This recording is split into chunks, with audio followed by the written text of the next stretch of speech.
Eu fiquei de pé diante da estátua de ouro. Nabucodonosor ficou louco pra arrancar meu couro. Todo feliz olhou pra ver nós queimado até o osso. Viu, foi 4 rimador passeando pelo fogo. Pregadores da paz, provérbio X nas pistas de novo.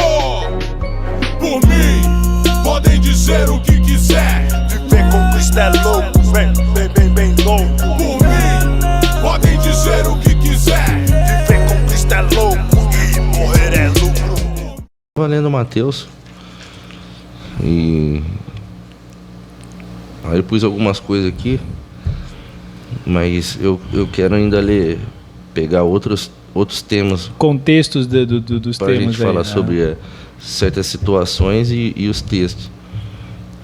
Quando a gente vê aqui em Mateus 24, de 12 a 14, que a maldade vai se espalhar tanto que o amor de muitos esfriará, mas quem ficar firme até o fim será salvo. A boa notícia sobre o reino será anunciada no mundo inteiro como testemunho para toda a humanidade. Então virá o fim. É sobre essa passagem aqui que eu já ouvi que quando Jesus vai voltar? Ele vai voltar quando o evangelho for pregado a todos. É baseado nisso aqui, pastor? Existe essa prerrogativa, né? Para que a volta de Jesus se consume, o evangelho deve ser pregado a toda criatura, certo? Isso é no mundo todo.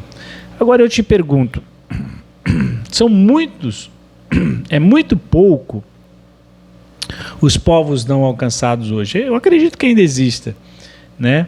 Que ainda não alcançaram o evangelho da maneira como nós conhecemos. Ele ainda não chegou a determinados lugares dos confins da terra aí, mas vai chegar, porque o evangelho está sendo pregado numa velocidade hoje muito grande, né? Hoje você pega um pastor, o cara tem milhões de seguidores, né? Como eu te falei, você liga a televisão hoje, qualquer canal, qualquer situação, você vai encontrar lá alguém falando de Jesus. Então existe, o evangelho está sendo pregado, primeiro porque é um plano de Deus, né? Primeiro porque Deus, ele é a vontade dele, né? A gente tem que entender isso. A vontade de Deus é que todo homem chegue ao pleno do conhecimento do evangelho e seja salvo. Olha a vontade de Deus, cara. A pessoa fala assim, eu queria fazer a vontade de Deus. Você quer fazer a vontade de Deus, cara? Eu queria ganhar na Mega Sena, sozinho. Não, cara, isso não é a vontade de Deus. A vontade de Deus é que todo homem conheça a verdade, receba o evangelho e seja salvo. Essa é a vontade de Deus. Então, se você quer fazer a vontade de Deus, prega, velho. Pastor, como é que eu faço para fazer a vontade de Deus? Prega o evangelho. Eu já ouvi isso centenas de milhares de vezes. Qual que é a vontade de Deus? Cara, você quer fazer a vontade de Deus? Prega o evangelho. E de anunciar o evangelho a toda criatura, batizando em nome do Pai, do Filho e do Espírito Santo, ensinando a guardar tudo que eu ensinei. É isso aí. Essa é a vontade de Deus. Que todo homem seja salvo. Amém? Essa é a verdade para quem quiser, é para mim, é para você, é para o ateu, é para o espírita, é para o incrédulo, é para todo mundo. A vontade de Deus é que todo homem seja salvo. Então, quando você chega nesse texto, que é uma pré-anunciação do fim, né, fala aí realmente da volta de Cristo. Quando que Jesus vai voltar? Eu não sei, mas ele vai voltar. E tem algumas prerrogativas? Tem. Uma das prerrogativas é que o mundo inteiro seja alcançado. Certo? É uma das prerrogativas. Você tem vontade que Jesus volte logo? Você gostaria de vê-lo voltando? Você tem? O que a gente tem que fazer então? Pregar o evangelho. Pregar o evangelho. Porque se é uma das prerrogativas, ele não vai voltar enquanto o mundo não... Então por que eu invisto em África? Por que eu falo de missões? Porque eu quero que o evangelho seja pregado. É Deus, é a pessoa que tem a iniciativa, ou Deus vai levantar alguém? Para pregar o evangelho? Para pregar o evangelho, por exemplo, lá na China, onde a pessoa perde a cabeça lá, é decapitado lá.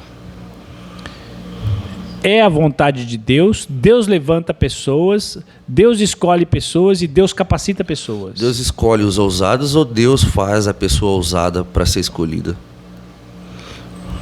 Vamos lá. Esse cara é de lascar, né? Se você pensar no monergismo, você sabe o que é monergismo? Não sei, né? Você sabe o que é monergismo? Segundo a teologia monergista, né, tudo é feito por Deus, construído por Deus, tudo é a vontade de Deus, tudo vem de Deus e tudo torna para Deus. Certo? Então eu acredito nesse Deus de poder, mas eu também sou levado a crer na fé do homem, no livre-arbítrio, naquilo que Deus nos deu de maneira especial. Então, é óbvio que o poder de Deus, ele se aperfeiçoa na minha fraqueza. O poder de Deus me leva, me constrange naquilo que Deus tem estabelecido para mim. Mas escuta, então quer dizer que eu não posso fazer nada de diferente? Então não adianta eu querer pregar o evangelho, não adianta eu querer alcançar as nações, porque se Deus não tiver isso para mim, isso não vai acontecer? Estou te devolvendo a pergunta. Se você é um cara ousado e quer pregar no mundo inteiro, mas usando aqui os termos que a gente usou, não é essa a vontade de Deus para você. Eu acho que eu vou falhar. Você vai falhar? Eu acho que eu vou falhar. Mas se você buscar Deus? Eu acho que aí, dependendo da minha fé e a minha intenção, isso pode acontecer. A gente roda, cara, e vai voltar para o mesmo lugar. A pergunta e a resposta, elas se fundem.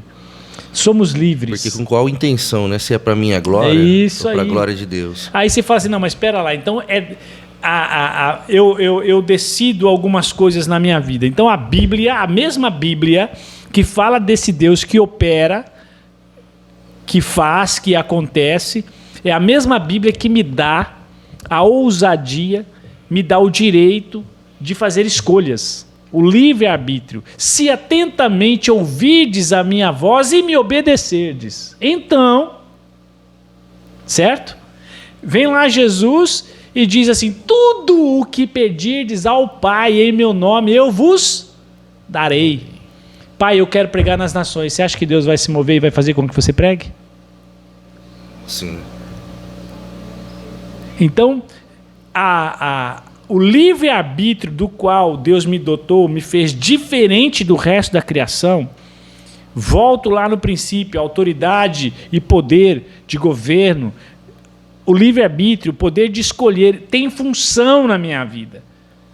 Tem função. Eu posso, sim, ao entender, ao receber o Espírito Santo, ao ser tocado pela palavra, ao decidir, ao escolher, eu quero ser um pregador das nações. E eu trabalho, eu construo a favor disso. Você vai lá na Bíblia, eis que tomo perante ti o sol e a lua como testemunhas, e ponho diante de ti a bênção e a maldição. Se eu fosse você, escolheria a bênção para que te vá bem, tu e a tua casa. Se eu fosse você, eu escolheria. Ele dá o caminho, a direção e a receita. Em outro lugar ele fala assim, o caminho que você escolher, eu te abençoo. Certo? Então lá, igual a gente vê que assim, Deus não tá olhando e vendo assim, aquele é corajoso, vou levantar aquele. Isso, exatamente. Mas ali, igual quando chega mandou chamar Davi lá, né? E vê que ele era o menorzinho, falou, mas esse é o Davi? Esse aí que é o Davi, né? Deus levantou ele o menor. Pelo caráter dele. Independente se fosse aquela geração ali, Deus ali então ele iria observar uma pessoa de caráter para cumprir o plano dele ali na vida da pessoa. E é o que acontece hoje também. A sua disposição. Davi tinha um coração segundo o coração de Deus. Davi era um adorador de excelência. Davi tinha traços, particularidades que chamaram a atenção de Deus, assim como Jó. Jó chega perante Deus, chega perante o diabo e fala, tu vistes meu servo Sidney, cara? E olha bem, Deus dá a ficha corrida, o currículo de Jó para Satanás. Homem fiel, temente, se desvia do mal. Deus dá o currículo para o diabo. Mas também puderam, o cara tá lá cercado dos seus cuidados, da sua bênção. Só desfrutando. Deus fala assim, não é bem assim. Pode ir lá, tira o que ele tem lá, que você vai ver que ele continua me adorando. Então isso era Deus na vida de Jó, ou era Jó um homem decidido a andar com Deus? Então a gente tem que ter esse entendimento, que é uma via de mão dupla, cara. A gente não pode jogar responsabilidades nossas para cima de Deus e a gente não pode querer pegar responsabilidades de Deus para nós. A gente tem que ter um afinamento, a gente tem que ter um entendimento de que é uma mão dupla. Eu preciso de Deus. Deus não precisa de mim, mas eu preciso dele. Agora, Deus conta comigo. Você entendeu? Deus não precisa de mim, mas ele conta comigo. Por isso, é importante entender a essência da palavra de Deus. A essência da palavra de Deus. Porque a gente vê, como a gente já falou aqui em outro vídeo, que é mais fácil um camelo passar pelo fundo de uma agulha do que um rico entrar no reino dos céus, e que é uma pessoa mais próspera do que Jó. Então, rico, milionário, um dos homens mais ricos da face da terra. Estava firmado em Deus. Entendeu? Então Deus não tem problema com riqueza, Deus não tem problema com abençoar, com pessoa próspera. Agora é o que nós também já falamos. Deus tem dificuldades, eu falo assim, nem se é o termo certo, né? Mas Deus repudia. Deus repudia aquilo que você coloca entre você e Ele. Se o pouco que você tem tiver entre você e Deus, Ele vai tirar esse pouco de você. Certo? Se esse pouco que você tem não é produtivo, é simples, vai lá na parábola dos talentos. Na parábola dos talentos, né? Tinha um só. Enterrei, Senhor. Daqui vou dar para o outro. Chega. Acabou a brincadeira.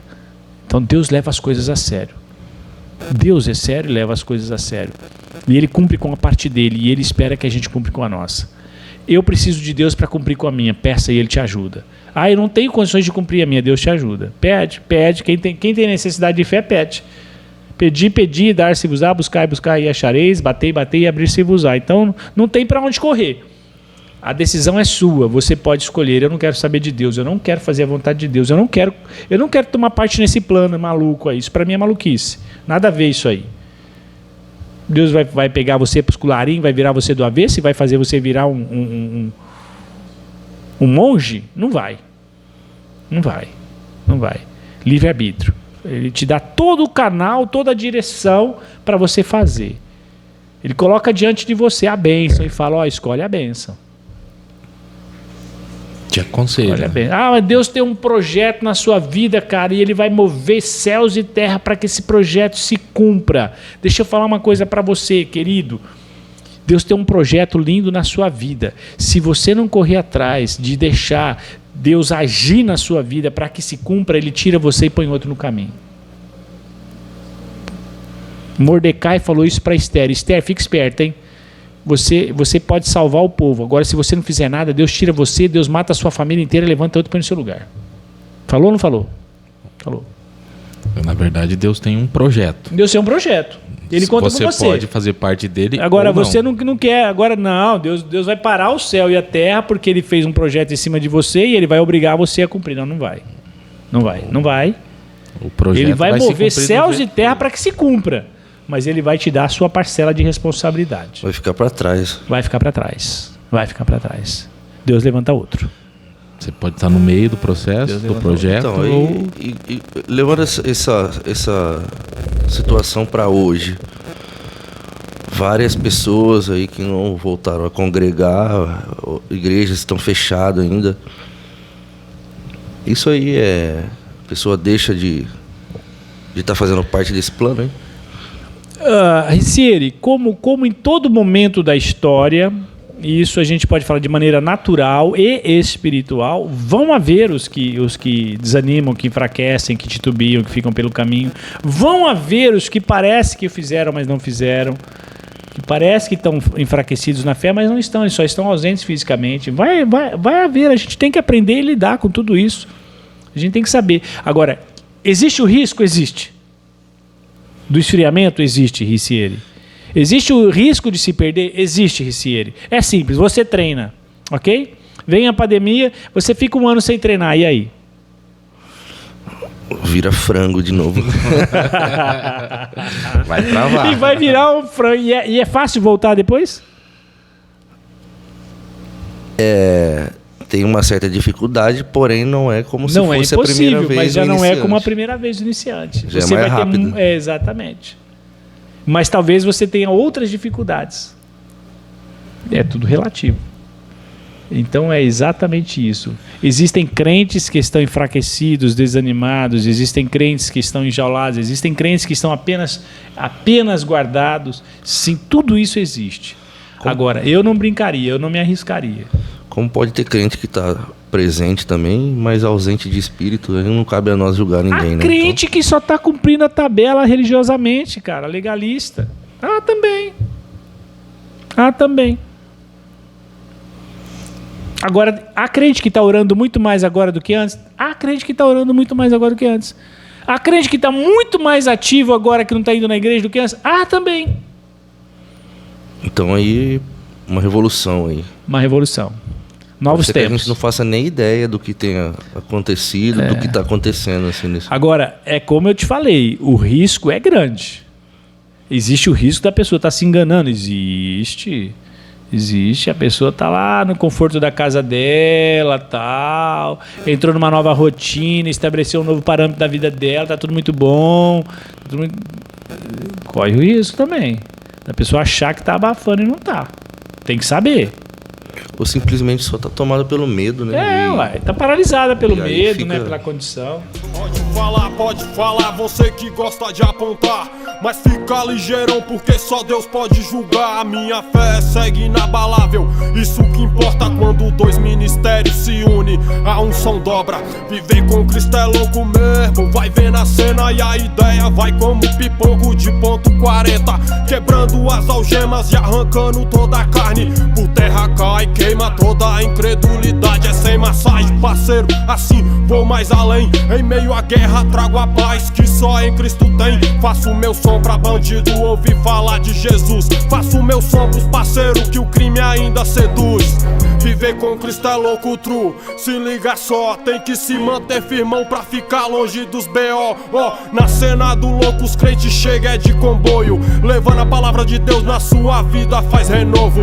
Sinfonia envolvente pelo poder celestial que faz o inferno tremer e o sistema passar mal. É muito louco, basta você entender que morrer com Cristo é lucro, véi, então pode crer. Por mim, podem dizer o que quiser. Viver com Cristo é louco, véi.